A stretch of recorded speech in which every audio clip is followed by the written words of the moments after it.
નમસ્કાર કલમ યુદ્ધ સમાચારની સાથે હું છું આપની સાથે પાયલ બાંભણિયા।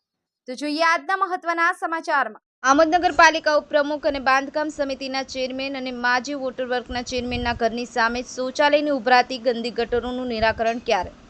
સ્કૂલે અભ્યાસ કરવા જતા અને ફળિયાના નાના બાળકો શૌચાલયની ખૂબ જ દુર્ગંધ મારતી ગટરની અંદર પગ ધોતા નજરે પડ્યા, તેમજ મસ્જિદે નમાઝ પઢવા જતા લોકો પણ આ ગંદકીના શિકાર થાય છે।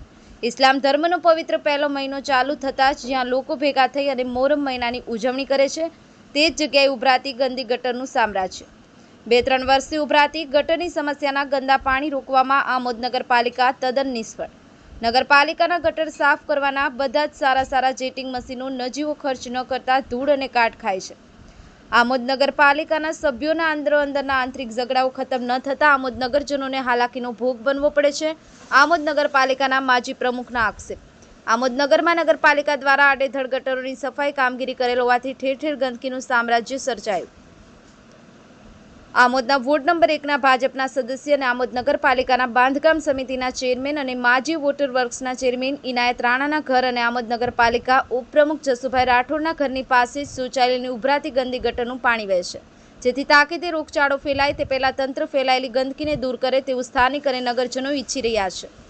બ્યુરો રિપોર્ટ કલમ યુદ્ધ સમાચાર ભરૂચ। આ વિસ્તારના રોડ તમે જોઈ રહેલા છો, એમાંથી ગટરનું પાણી છે। આ વરસાદનું પાણી નથી, આ ગટરનું પાણી છે અને આ પ્રોબ્લેમ 2 વર્ષથી કન્ટિન્યુ ચાલુ છે। વારંવાર બનાવે છે ને વારંવાર પછી ઉભરાય છે। આ ગટર ઉભરાય છે, આ ગંદકીમાં રહીને સ્કૂલના બાળકો છે, તમે આ બાજુ બતાવો છોકરાઓના સ્કૂલના બાળકો છે, એ લોકોને અહીંથી જવાનું હોય, પછી નમાઝ અહીંથી નમાઝ પડીને જતા પછી પાછળ મસ્જિદ છે, આ બાજુ રોડ છે, વૃદ્ધ માણસ હોય કે પછી બાળકો હોય કે સ્ત્રીઓ હોય, આ પાણીમાં રહીને જવાનું અને આવવાનું એ કેટલું શરમજનક છે। આ ખાસ તો અહીંના આ વિસ્તારના જે બી સભ્યો છે એ સભ્યોને માટે ખાસ શરમજનક વાત છે। એ સભ્ય બી અહીંથી જાય આ જ પસાર થાય છે અને પેલી બાજુ બધા પેલા કાકા જાય છે એમને પણ બતાવો, આ ગંદકીમાં રહીને જઈ રહ્યા છે। જો આ નમાજી માણસ છે ને ગંદકીમાં રહીને જઈ રહ્યા છે, એટલે આ એક એવી વસ્તુ છે કે જેનું નિરાકરણ લાવતા જ નથી। અને જ્યારે પછી આવું કંઈક થાય ત્યારે એ લોકો આવીને વખત ઘરો સાફ કરી દે અને પાછું 2 મહિના પછી પાછું ઉભરાવાનું ચાલુ થાય, એટલે એ લોકો ઊંઘમાંથી જાગે અને આનું કાયમી નિરાકરણ લાવે એવું મારું માનવું છે।